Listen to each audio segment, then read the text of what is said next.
Ladies and gentlemen, good day and welcome to Intense Technologies Limited annual conference call for FY24. As a reminder, all participant lines will be in the listen-only mode, and there will be an opportunity for you to ask questions after the presentation concludes. Should you need assistance during the conference call, please signal an operator by pressing star then 0 on a touch-tone phone. Please note that this conference is being recorded. I now hand the conference over to Mr. Siddharth Rangnekar from CDR India. Thank you, and over to you, sir. Thank you, Zico. Good afternoon, and thank you for joining us on Intense Technologies annual conference call for FY24. Today we have with us Mr. C.K. Shastri, Managing Director, Mr. Jayant Dwarkanath, Director, Ms. Anisha Shastri, Director, and Mr. Nitin Sada, CFO of the company. We are also joined by Mr. Lokesh from the management team and Ms. Pratyusha from the secretarial team. Before we commence, please note that some of the statements made on today's call could be forward-looking in nature, and a note to that effect has been included in the conference call invite, which has been uploaded on the stock exchanges. I would now like to invite Mr. Shastri to give us a brief introduction, followed by Anisha, and following which we will open the session for question and answers. I would now like to invite Mr. Shastri to make his opening comments. Over to you, Mr. Shastri. Thanks, Siddharth. Good afternoon, ladies and gentlemen, and welcome to this earnings call for financial year FY24. This year has been a transitioning year, I would say, for Intense Technologies. There is a growth of 26% in the top line. We have done 116.51 crores compared to 91.83 last year. Similarly, the EBITDA has gone up from 18.63 to 22.71 crores, and the PAT, there's been a marginal increase in PAT, that is about 14%. And compared, the good thing is that cash balance has been commendably increased from 37.99 crores to 64.62 crores. And even the debtors has come down from 53.66 to 44.99. And the EPS has grown from 5.86 to 6.66. The new young generation has taken over, and it will give you a detailed presentation of the operations by Anisha Shastri, followed by question Q&A, and we have the entire team here. We welcome all your questions.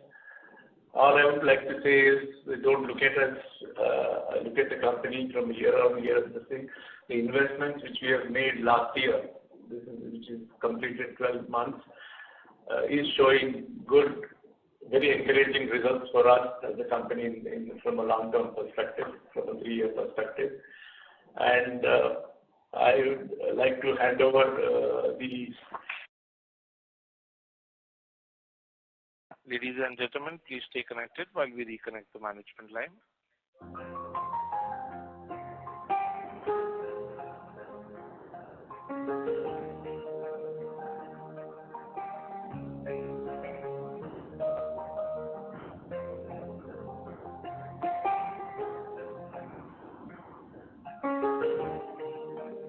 Ladies and gentlemen, we have the management line reconnected. You can go ahead. Yeah. So all in all, I would like to say that the future is looking good. The investments which we are making are showing promise. And I would like to hand it over to Anisha to give you a detailed update right from operations, technology, markets, sales, and the project Butterfly which we have invested in, a detailed update for you all, and then followed by question answers. Great. Thank you so much, CK. Thank you, ladies and gentlemen, for joining us today. Pleasure to have you here.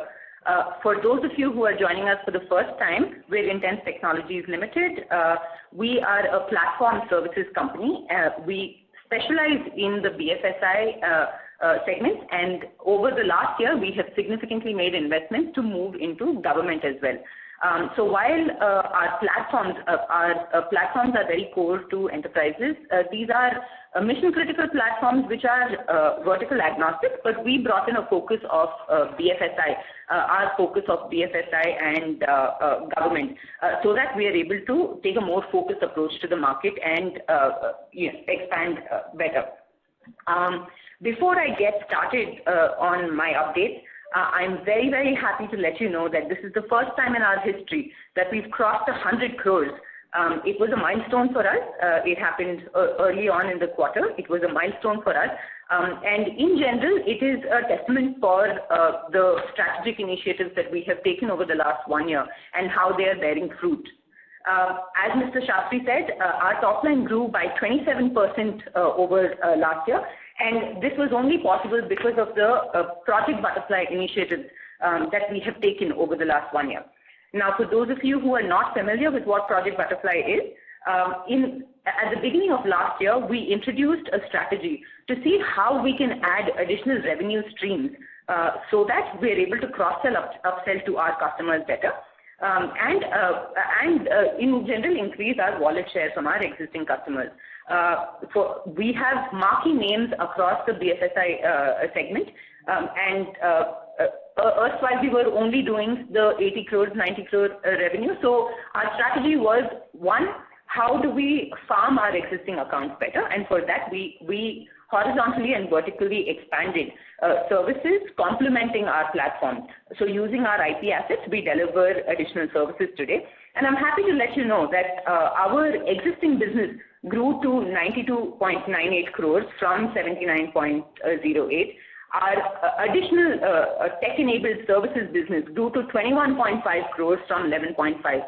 That's almost a 87% growth. So significant improvements in our top line you are seeing because of the strategies that we have implemented over the last 1 year. We added green shoots in the form of data services, transmission services, talent services, and managed services for government. Now, all of these services are complementing our existing platforms. Our flagship platform is a communications platform, which today a leading bank in the country saves about 100 crores using this platform. Right? So that's the kind of scale that we operate at, and that's the kind of benefit that we provide to our customers. So the data services that we have added help improve the quality of data in an organization so that they're able to leverage it better to make more intelligent decisions. And you've also seen what has happened recently in the regulatory landscape with the likes of the Paytms and Kotaks, etc. Our platform and services help our customers improve on their data quality so that they're able to leverage it better to cross-sell, as well as, they are regulatorily also complying to what is required. Second is, erstwhile, we used to design the entire communication and then hand it over to a transmission services provider for them to send out the last mile SMS, email, WhatsApp, etc. This year, we have added that capability also. We've partnered with telecoms and other SMS providers, and we have extended this functionality in our own scope, meaning that today now we do end-to-end from data ingestion, cleansing it, designing the entire communication. We have a marketing automation platform that enables our customers to send communications on the right channel at the right time so that they're able to engage with their customers better. And we also are able to send out the last mile SMS and email. So we have completely stitched this from end to end as opposed to a license sale that used to happen in the past. In addition, we've also added talent services, managed services. So we provide build, operate, transfer kind of models. We have done significant work in managed services, even in the government, and in fact, the pipe for government this year is also looking very healthy. We have a very, very promising lineup for government as well. We've added a lot of big logos from the BFSI and the government industries last year, and we hope to continue to do so this year as well. So our focus overall has been a very disciplined focus about ensuring that, we focus on our top line growth. It may be a little premature at this point to look at margin percentages growth per se, because we are in a transition phase. We have to continue to invest in sales. We have to continue to invest in AI ML, in order to keep up with the customers' dynamically changing needs, right? And that's what will get us the kind of growth percentages that we are looking at. So overall, that top-line focus, a big part of Project Butterfly was to see how do we move the current culture, the DNA of the organization also, from being a tech-driven organization to a more sales-driven organization. And I'm happy to inform you that, all of those efforts are slowly paying off, and you're seeing it in the results this year. Erstwhile, we used to deliver about 8% to 12% growth. This year, we have delivered a 27% growth. We've also tried to ensure that we streamline our revenues across our quarters. So it's not, a lumpy quarter here or there. I mean, it may still happen given the unknown nature of our business, specifically because we have now also opened up government. Government will have CapEx and OpEx both as part of a managed services deal. So there will be, you may expect a little bit, but we are as much as possible trying to see that we get rid of at least that fourth quarter lumpiness. That was a concern from all of you, and we have tried very, very earnestly to fix that for last year, and we hope to continue to do so going forward. Last year, we used to depend on a license and AMC kind of a model. Now, the definition of our core offerings has expanded. So now we're not just doing licenses of our one communication platform alone. We have our communication end-to-end communication governance platform. We have our data platform and a local platform to deliver managed services. So using these three, we have added complementary services vertically, expanding this overall offering. Right, so the definition of our core offering as such has vastly expanded from what it was earlier, and this is what is helping us cross-sell better. Hence, you see the 92 crores as opposed to the 70s in the past. Right. This year, in terms of sales, what we have done is one on the farming side. We have made significant investments in having dedicated account managers for each account so that we are able to identify opportunities better and address the need of the customer also better. This is what will help us get our farming growth. On the hunting front, we added people in the BFSI experience, with BFSI experience and government experience. We brought in capable talent that has spent 15 years upwards in these industries to help us see that growth in BFSI and government specifically. And on the receivables front also, I know that a lot of you have spoken about this in the past. I'm very happy to inform you that our receivables position today, our DSO is down by 20%. It is because of a lot of discipline with which we are looking at and reviewing our collections on a weekly basis. Especially when you go into the government sector, it's even more important that you have such stringent processes within your organization to help, see that you're able to churn cash on a regular basis. That discipline is also reflecting in our cash numbers. You have seen that our cash situation has gone up to 60 plus crores, which is, a significant up from last year. On the people front, our COO, Mr. Anil Vengayal, had to move on for personal reasons, to take care of his family, and we wish him the best for that. However, we've also had an addition of Mr. Apparao Vade, who has joined us as a strategic advisor. Now, Mr. Apparao Vade comes with fantastic experience in BFSI and overall in the tech industry. He was just before joining us. He was managing strategic initiatives for HCL. He at one point played the role of CHRO, which reporting directly to the CEO. As well for HCL, and before that he was managing their BFSI practice. So his experience and his connections come in very strongly complementing our aspirations of growing in the BFSI industry. So we welcome Mr. Apparao Vade to the Intense family.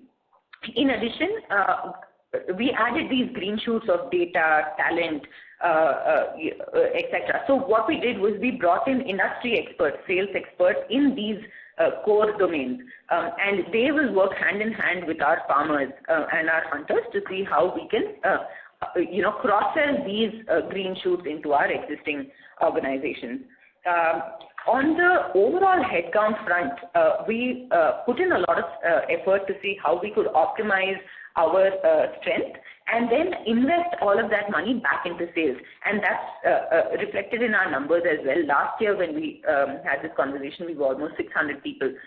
This year we are 540, that's 60 people less, and we've invested all of this money into bringing in more sales personnel and investing in AI/ML.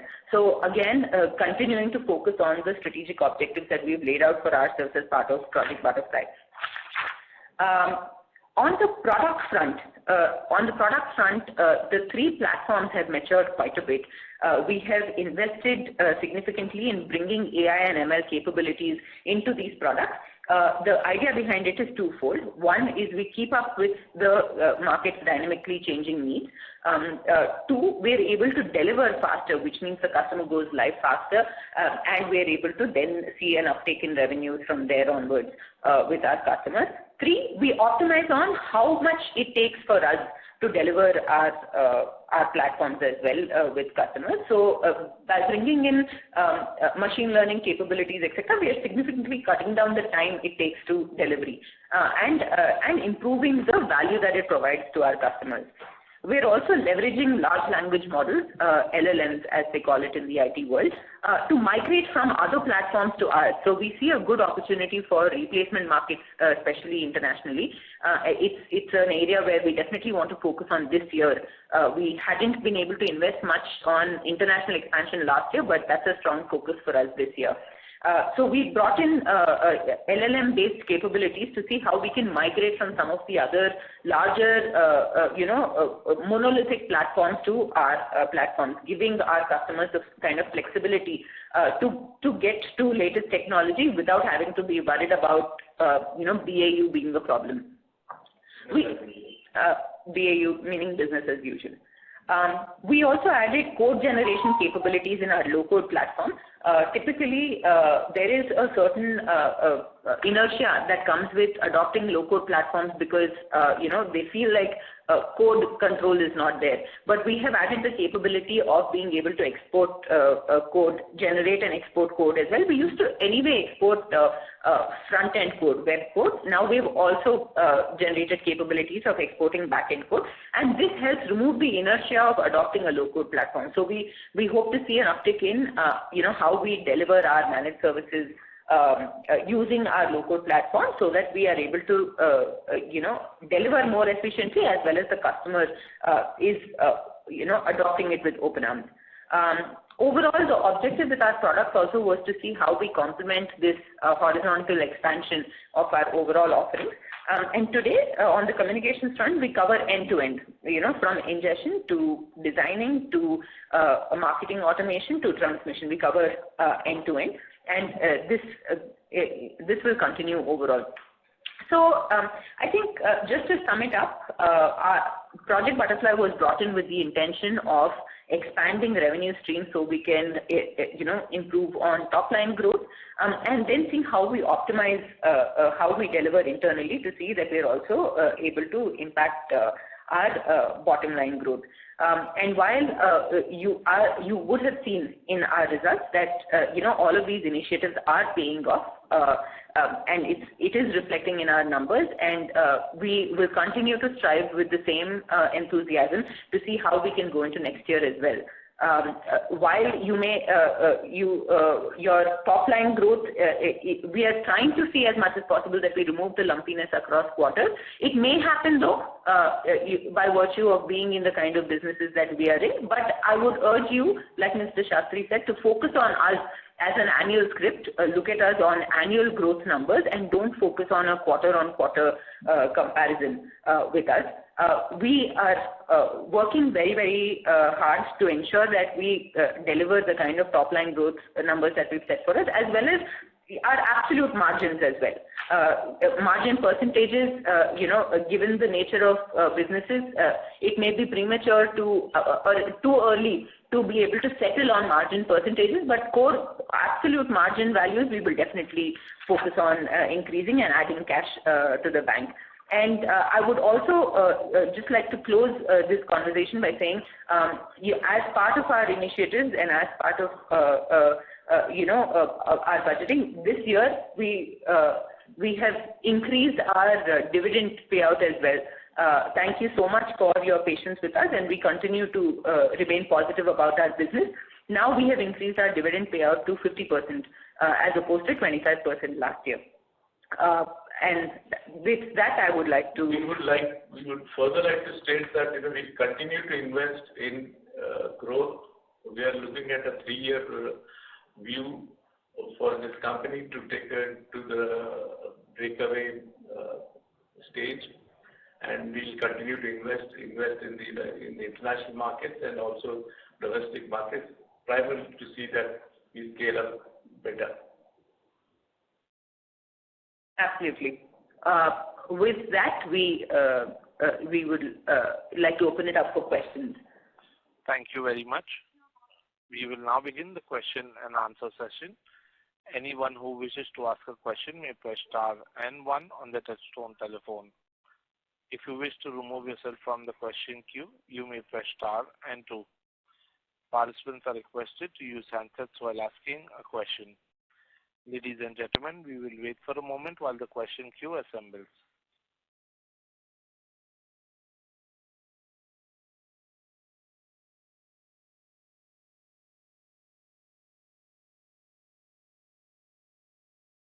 The first question is from the line of Pratik Deheria, who is an investor. Please go ahead. Hello. Hello. Hi, good afternoon, Mr. Deheria. Yeah. Okay, I'm audible, right? Yes. Okay, sure. So my question is more from Q4 perspective. I see an uptick in other expenses. So can you throw some light on that? And also on year-over-year comparison, why did the numbers look? So I think the numbers did not look healthy on a year-over-year comparison as well. So can you throw light on that? Sure, Pratik. This is Nitin here. Speaking to your year-on-year view, the numbers are very healthy in absolute terms. Like you mentioned, our revenue has jumped by 27%. The EBITDA has also gone up by 20%. And then there's increase in PAT by 15%. So from a year-on-year, and considering the strategy that we have put in place, that's panning out in the way we would like it to be. And from a quarter perspective, like you have pointed out, yes, there has been increase in our expenses. Again, there are certain element of one-time hits that we had to take it to a P&L account. There was write-off to the extent of 60 lakhs on account of bad debts because of some receivables which was stuck for a very long time from a hyperinflationary country like Nigeria.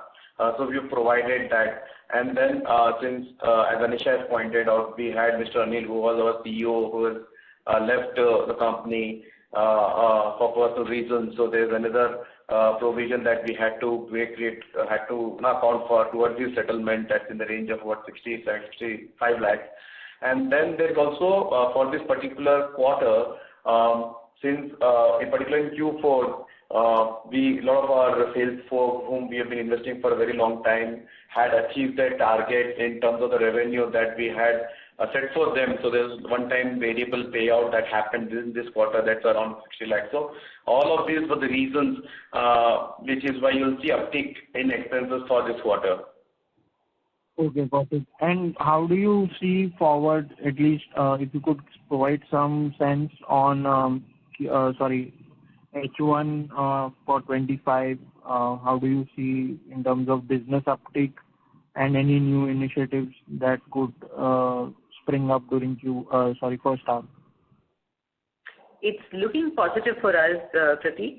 The same investments that we made last year continue to pay off. We also have a very healthy pipe on the government front, which hopefully will bear fruit in the next 2 quarters. So overall looks good. Okay.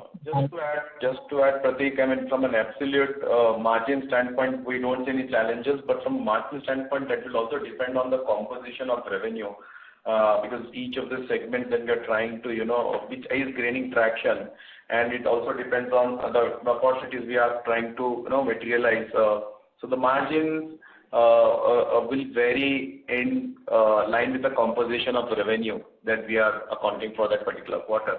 But yes, from a revenue standpoint, we are very confident. Again, the financial year gone by is a reinforcement of the strategy. We will see it. We will see going up, but not coming down. Sorry, I lost you in the last part. We'll only see growth, is what we are saying. Okay, got it. If we continue to make investments, then we'll only see growth. All right. And one last question from my end on if you can provide an update on Project Butterfly, where do we stand on that, and how does it look going ahead? Sure.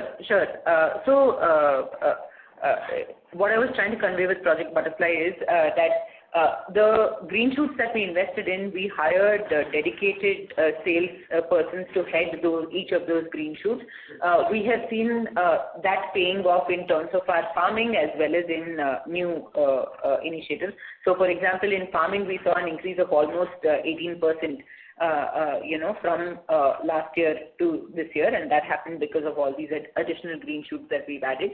And a few of these, so out of the 4 green shoots that we added, I'd say 3 of them are starting to bear fruits at this point. One we are continuing to, calibrate. But overall, direction still remains the same, strategy remains the same, and it's just continuing to execute it with the same force that we were last year. Okay, got it. Thank you. Yeah. Thank you. A reminder to all participants, you may press star and 1 to ask a question. The next question is from the line of Chirag Jain from Yogya Capital. Please go ahead. Greetings. Good evening. Good afternoon, sir. Good evening, sorry. My question was more from the broader perspective. So we have expanded more towards the back end and integrating for our products. So why I couldn't understand the reason behind fall in the margins from 30% to 18% at the EBITDA level, even though we are integrating. So have we seen some competition, or are we something else? Can you give us some color on that? Sure. So, Chirag, there's no fall in the margins. It continues to remain at around 20%. So there is no fall in EBITDA. In fact, absolute terms, we have increased by about 22% from last year to this year. So investments continue to happen. Ma'am, I was trying to see from more a broader perspective.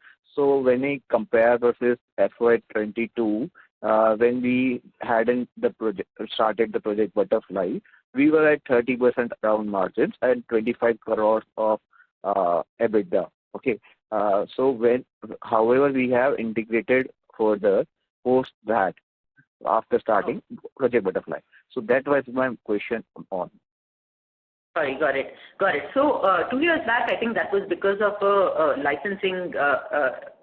big licensing number that had come in at that point, which is why those numbers reflected. And this year, since last year, since maybe Q4 of FY22 onwards, is when we have been significantly investing in quality sales talent. In terms of other expenses per se, we have not been investing on expanding on other headcounts, only on sales and AI ML resources. That's about it.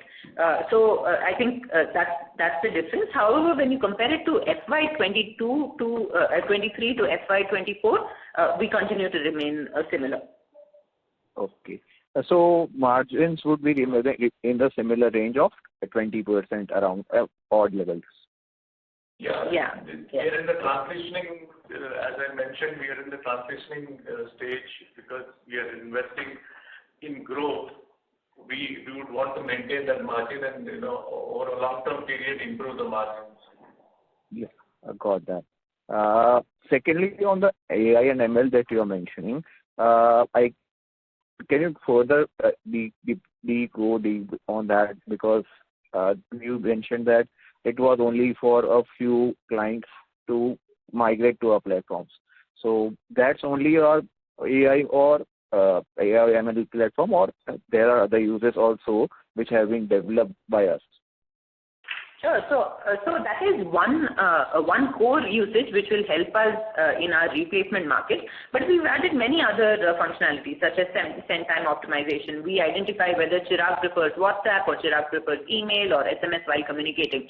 And if we know that Chirag usually checks his email at 7 p.m. in the night, so then we help our brands engage with you at 7 p.m. in the night, so that they are able to cross-sell to you better. So that kind of capability we've added, and all of this is, based on machine learning itself. So that's one feature. So the code generation also happens using AI. We've added automation testing services using AI. Okay. Understood. So out of 540 people, how many people are involved in the AI ML platform development part? Probably, I'd say maybe to the tune of 10 to 15 people. Okay. So we are having a core team which develops. Understood. The language learning model which you mentioned, it was only for some specific customer, or we would be cross-selling to other customers also? It's a generic. Everything that we add is to enhance the platform. Platform as such is generic and vertical agnostic. So it's not customer specific. Okay. Understood. So how do you plan to use the 60 crore of cash that you have on balance sheet? That was my next question on. Sure. So we will continue to invest in high quality talent. We will continue to see how, we can, another focus for this year, apart from government, will be international presence. So we want to invest in the US and UK markets as well. So that will also be one area of investment. So overall, we'll focus on growth. Yeah. So how much? Hello. Sorry. Yeah, go ahead. So how much cost are we expecting? Speaking with has put your call on hold. Please stay. Hello. Yeah. Go ahead. Okay. So the US and UK market, how much cost are we expecting to put in out of the 60 crores that we have on the balance sheet? See, we will look to add at least 1-2 people, and we're also looking at partnership models. If you've joined the previous call, I mentioned our focus is around partnership models in the US. So we will have to probably make some expense towards, supporting partners as well, and we will deploy people. I guess 10 people from here. So it should be around the range of 6-7 crores maybe overall across the year. So we still have 50 crores remaining out of that. Yes. Yeah. See, now that we've opened up government tenders always require you to give performance band guarantees. So you need a healthy cash base, to have that appetite to take that risk. Otherwise, you can't bid for these tenders. So we'll require some cash also for that purpose. Because these are large projects, and the payment terms with the government, requires the investment. Yeah, fair enough. So we would be dealing with multiple governments or only Indian? For now, focus is India. We have, through partners, we will do the government. Internationally, if at all, yeah. If at all. Okay. Can you give some guidance for the FY25 on revenues and margin? Margin you gave it. For revenue, do you have any guidance in mind? We will continue to invest in the same kind of growth story that we're delivering today, and hoping for it to pay off. Okay, understood. My last question on the international market. So the international markets you are targeting on is very competitive in the nature. So how do you plan to compete in such a market where the giants have been taking up the place, and also many startups have been taking it? So how do you plan to compete over there? So you mentioned about partnerships. Yeah, it's a good question. In fact, the good thing is that almost all the system integrators, for example, if you take one of the largest tax filing system in India, Infosys is working with us. Similarly, we have IBM with whom we work with, TCS whom we work with. Because of our IP capabilities and in niche areas what we are working on, a lot of these large players look forward to partnering with us and taking our solutions ahead. And our US strategy is to partner with a lot of these companies and work through them, because we don't have direct relationship with this, and the sales costs and the nature of sales in the US are different from what it is in other parts of the world. Fair enough.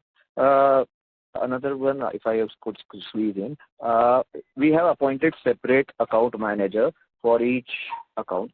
So, do we have any limits specified in mind for which about if a certain threshold is crossed, so we would be appointing a manager for him? So, or anything? Yeah.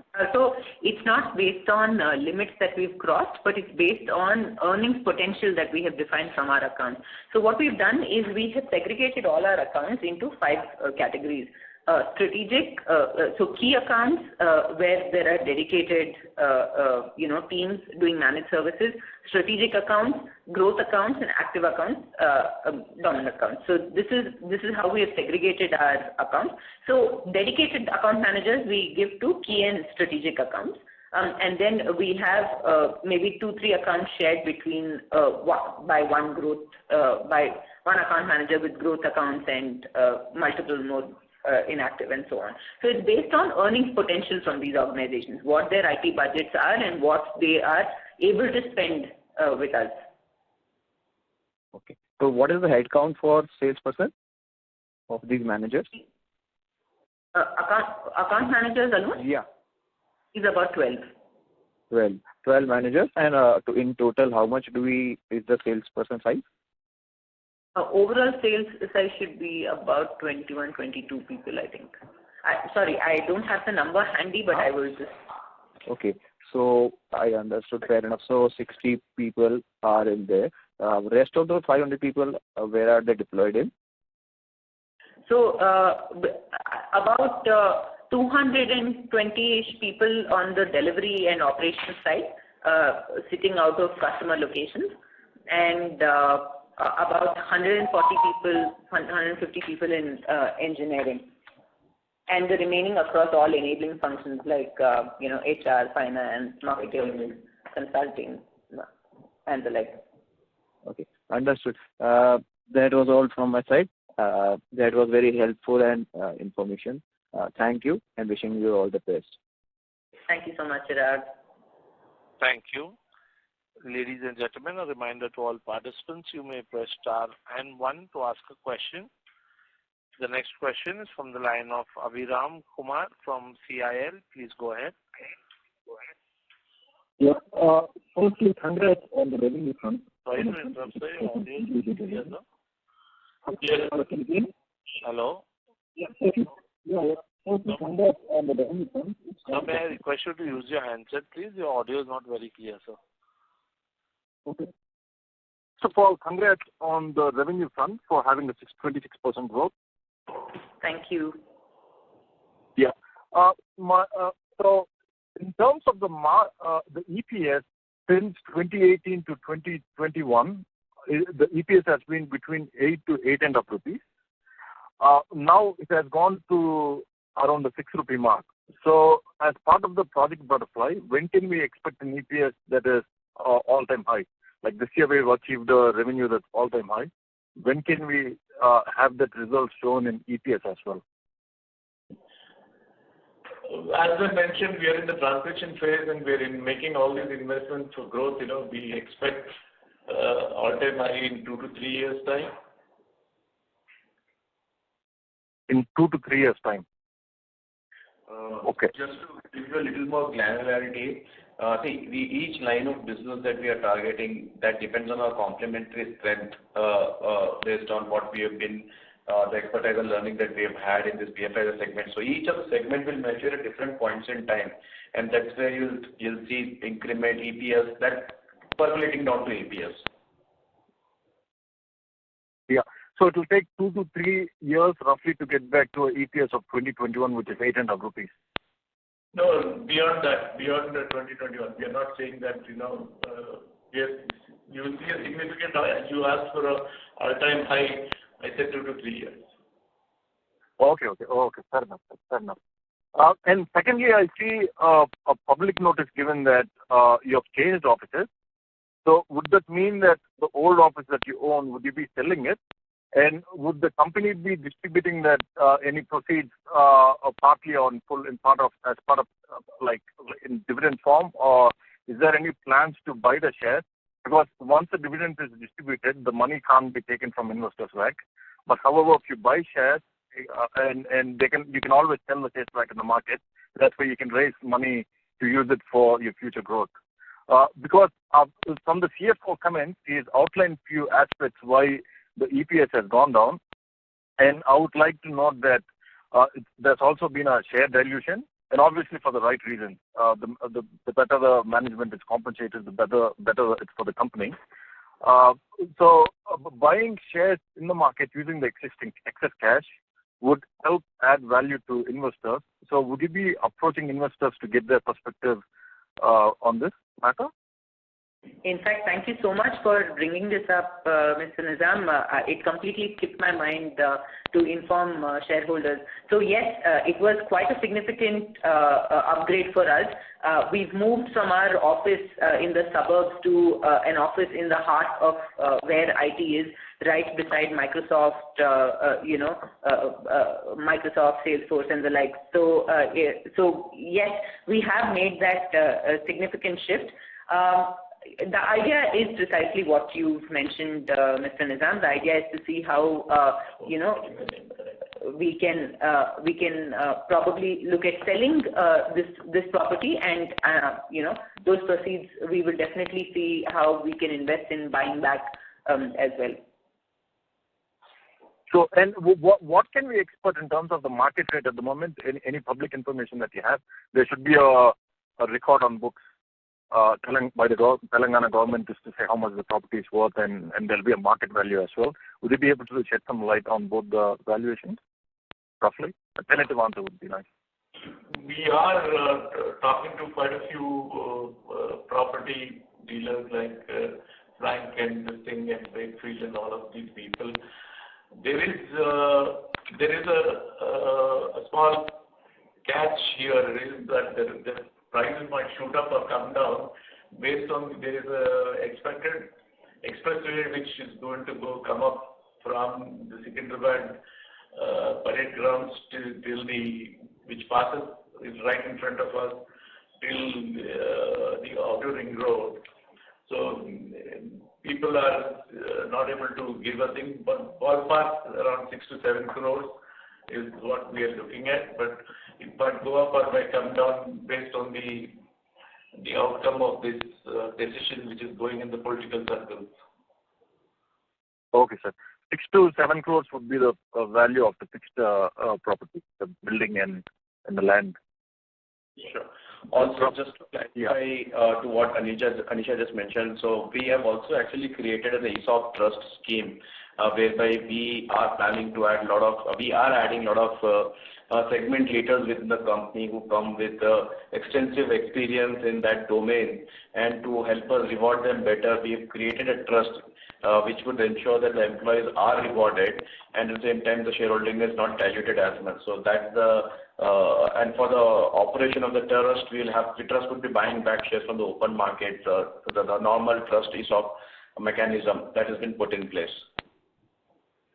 Okay. Thank you. And there's been global recession fears. A lot of economies are in turmoil. So would those factors be a hindrance on executing Project Butterfly, or in general even for the financials of the company? See, in general, I mean, fortunately or unfortunately, majority of our customer base has been Indian, and India is only growing. So while it might not have any immediate effects on our working on our farming strategies, we are focusing on expansion in the US as one of the objectives for this year. I think it will be important to see how we can tap, the fact that they're not able to spend much, and so they will want to go to a more optimally priced, a delivery center. I think that's what we'll try to play on.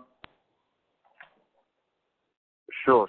And my last question is, you have shed some light early on the existing cash and it being needed for paying bond to get government projects. Roughly, is there a is there a way we can calculate what the bond amount that's demanded by the government? If it's a 100 crore project, they'll require a 3% bond. I'm just trying to understand what part of the cash will be used for as bond in the future for us to secure bond. Typically, it is 5%, 6% of the deal is what they, anywhere between 3 to 6% is what they keep it as performance bank guarantee, plus there are other things like the EMD for bidding the project, for which money is stuck for 3 to 6 months.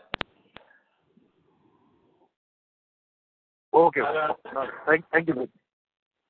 Great. Thank you so much. Thank you. Ladies and gentlemen, in order to ensure that the management is able to address questions from all participants in the conference, please limit your question to 1 or 2 per participant. Should you have a follow-up question, we would request you to rejoin the queue. The next question is from the line of Manar Rao from SS Capital. Please go ahead. Yeah. Hi, good evening. So, am I audible? Yeah. Yes. So, I have more of a qualitative question here, okay, considering our entire past of last 5 to 7 years. So, we have had a very bad past, if I would say. I would say the corporate governance has not been very good. We have not informed our shareholders probably in the BSNL fiasco. Most of our guidances earlier have not been met, like Mr. Shastri said, 32 million by some 2021, 2022 back then. So, given that, not having a very good past, how do you expect the new shareholders who are coming right now, trusting you as a company that will do so and so. Can you just shed some light? Sure. Thank you, Mr. Rao, for your question. Any statements that have been made in the past or in the present intentions are always to see how we can put our heart and soul into making this organization grow. And that has been kind of the crux of everything that we do over here. We apologize for any statements that we may have made in the past unintentionally, but now our full focus is to see how we can be as transparent with you as possible, and but at the same time, ensure that we don't put out numbers now without being very, very certain. BSNL was a black swan event which happened to us, and it was such a big event that not only that our aspirations, we were almost under pressure to close down the business. That's the kind of thing which we had to go through. And in business, we as far as we are concerned, we do our best to be very transparent, and we will ensure that that is being done. Okay. So now that we have had the BSNL experience, and now again we are moving more towards the government projects, like Petaling will get significant government projects next year. What are we doing differently this time that we don't repeat a BSNL again? We have a risk assessment team internally which has been formed now, because once bitten, twice shy. There are many deals which we are even turning it down until unless things are there. Even after doing such a large project like today, we are processing 16 lakh crores of income tax revenue. Taxes are 8.5 crore tax returns are being filed. Despite this kind of credentials, we are not going at high risk projects because government is high risk and high return is there. So we are balancing and we're trying to see that we partner with right partners to mitigate the risk and go forward. Okay. So another question I had is, we are a market leader in telecommunication in our country, I think so. I think more than 50% share, something like that. But we are just a 100 crore top line company. So I mean, for such a small company, already having such a huge part of the market. So what is the addressable market for us? Is that the reason we are moving to BFSI, moving internationally? The market size is not very huge here because we have already captured a big part. And are we introducing any other product which is going to be as good as a flagship product, which can be a new product and, something like that in the pipeline, IP and all of that, some like that? That's a very good question. See, what happened was till the time the BSNL and those deals had come in, most of our engagements of our products were through system integrators and partners. And, they were making the prize money and we were getting the trophies. And we had no choice because the solutions were so mission critical, nobody would want to bet on small companies. Currently, with our referenceability across banks, we have all the top banks in India, we have all the top insurance companies, we have the top telecoms using our platform. And that's one of the reasons, and in India, they don't pay for licenses, nor the product is such that they would prefer a SaaS model because the volumes are in millions and millions of subscribers and customers which are there. Hence, what we have done is that we have started this butterfly to cross-sell, upsell our other products and other solutions and broaden the scope and depth and breadth of the solutions what we have. So that's one of the reasons which we have decided to take on this project Butterfly and increase our wallet share from existing customers and also go with the new customers. Okay, that helps. And I think one last thing which I wanted to understand here is, on getting any new products here in your pipeline, your tech team or something like that, or you're just converting your existing product as a SaaS model, upselling, cross-selling, but any new strong product which you're getting, or is it the same thing which you're trying to sell more and more? So, Mr. Rao, in fact, erstwhile we only sold one communications platform. Today we have three different platforms, one on the data front, one on low-code application development, which essentially is basically developing enterprise-grade applications without writing a single line of code. And our communication platform, we have extended it from being just a designer to also including marketing automation capabilities as well. So our IT assets have strengthened over the years for sure. Apart from these, we've also added smaller SaaS tools where we can start looking at generating recurring revenue, month on month. Smaller tools in like the testing space, in WhatsApp chatbot, these kind of spaces. These are all still complementary to what we do and what our platforms are. But just to see how we can generate some of those recurring revenue streams on the side as well. So our IP assets have definitely grown over the years, and we have more than what we were offering in the past. Okay, thank you. That helps. Thank you very much. Yeah. Thank you. That's it from me. Thank you. The next question is from the line of Sumit Kotari, who's an investor. Please go ahead. Hi, thanks for taking my question. My question is to Mr. Nathan here. I've been investing in the company for a long time, and historically we have enjoyed something like 30% kind of EBITDA margins. I know we have been investing in Project Butterfly and other projects in the last 1.5 years, but we expect some operating leverage to kick in future once these investments are done. So by which quarter or which year we expect to go back to the 30% kind of operating margins which we always enjoy? Thank you, Sumit, for your question. Yes, I mean, definitely we were making healthy margins back then because in terms of a composition of revenue for the new customers that we were onboarding back in 2019, 2020, 21, 22. Since here, typically what happens is once we deploy a product, license revenue kicks in, and license revenue being a high margin segment directly percolates down to my bottom line. And what happens is in the next year, what we have is your post-go live support where I have to spend on the manpower to be able to generate recurring revenue. And that's where you see that shift in my margin profile. And going for the second part of your question, when we'll be able to back to that 30% EBITDA margin, this is a very open-ended question in the sense that now that we have changed our business models, we have brought in new additional segments of revenue, and these are each of these markets need that it addresses very different, be it cloud, be it data services, be it low-code, no-code platform, enterprise-level applications.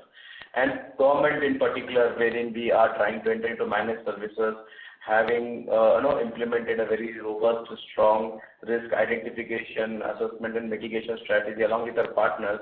So the idea is to, from our learning, chase good margins, at the same time not onboard too much risk from a government project standpoint. So all of this will have a role to play, and that would paint the financial performance for the company.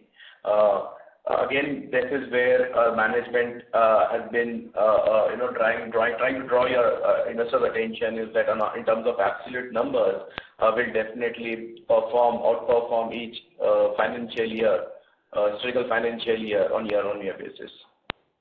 So you need to say that margins in FY25 will be higher than FY24. Is that the right assessment? In terms of absolute number, yes. The absolute number will obviously be higher. If you even have a 5% kind of a growth, the absolute number will be. I'm talking about the margin percentage. So this is what I'm saying. Let's say if at all for a given year, my government business, which has a very large headroom for growth, and let's say if that takes over in terms of my, that becomes a significant part of my revenue. So as a percentage, my margins, will be very different. Hadn't been in the case where they are not as much. Right, and Anisha highlighted that the growth in FY25 may be similar to what we had in FY24. So can we expect something like a 150 crore kind of a top line with 30 crore of an EBITDA for FY25? Just to have a broad number of top line and bottom line for FY25. We're working towards it. We hope for the best. Definitely don't want to make any forward-looking statements, especially given the questions that the previous gentleman asked on this call. So we'll work towards it for sure. Just to get a direction, I'm not holding you for the exact number, but at least the ballpark, if you can reach there, and then if you can provide some guidance to that effect. Yes, working towards that. Fine. Thank you so much. Thank you so much. Thank you.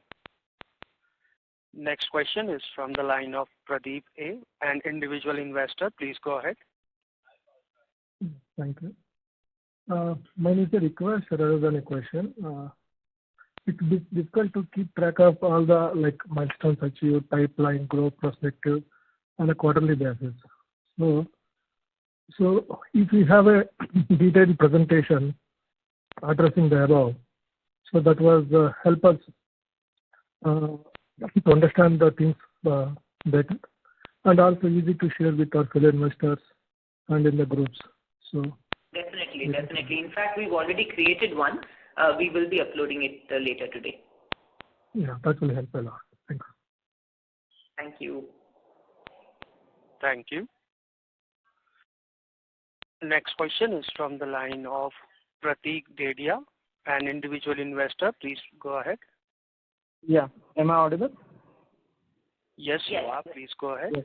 Yeah. Thanks for the opportunity again. So my question was from in terms of order wins. Any highlights on that? If you could provide some ballpark number, if you won any specific government contracts or any specific other contracts. And the other question was in terms of account wins. So you've mentioned cross-selling opportunities and leveraging your communication platform to expand horizontally.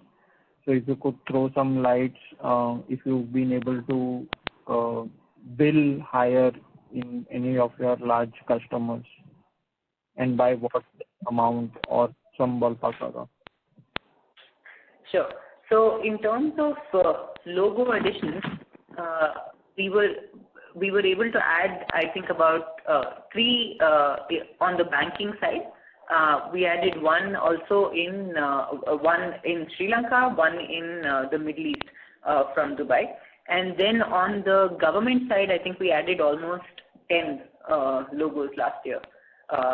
These are basically ULBs, urban local bodies across the state of UP, Telangana, Andhra, etc. So those are the kind of numbers. In terms of uptake in our revenues, definitely we did see that increase happen. You saw it in the numbers as well that we spoke about earlier today. We went from I think about 79 crores to 92 crores-ish. Let me get back those numbers handy. But yes, so there was definitely an increase in farming numbers as well, focused around banking. Okay. Amongst our entire customer profile between telecom, banking, and insurance, now we saw greater results from banking. Okay. And in terms of government contracts, so is there a possibility of you putting those contract amounts on the exchanges, or would that be a bit more confidential info? Yeah, I mean, some of these things will be published on their websites, their portals, etc. As part of their governance initiatives. But for us, I think it would be a little too granular to publish. Okay, got it. All right. Thank you. Thank you, Pratik. Thank you. Ladies and gentlemen, that was the last question. I now hand the conference over to the management for the closing comments. So thank you so much, everybody, for joining us again on this call today.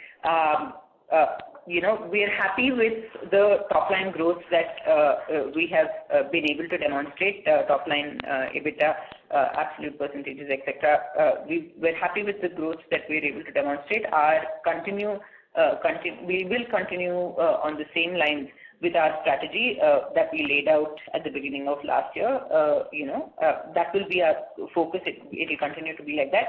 And we request you to please look at us on a year-on-year basis and not on a quarter-on-quarter basis, like we've been discussing every quarter. So with that, thank you so much for joining us on this call today, and wishing you all a great week ahead. Thank you very much. Thank you very much. On behalf of Intense Technologies Limited, that concludes this conference. Thank you all for joining us, and you may now disconnect your lines. Thank you.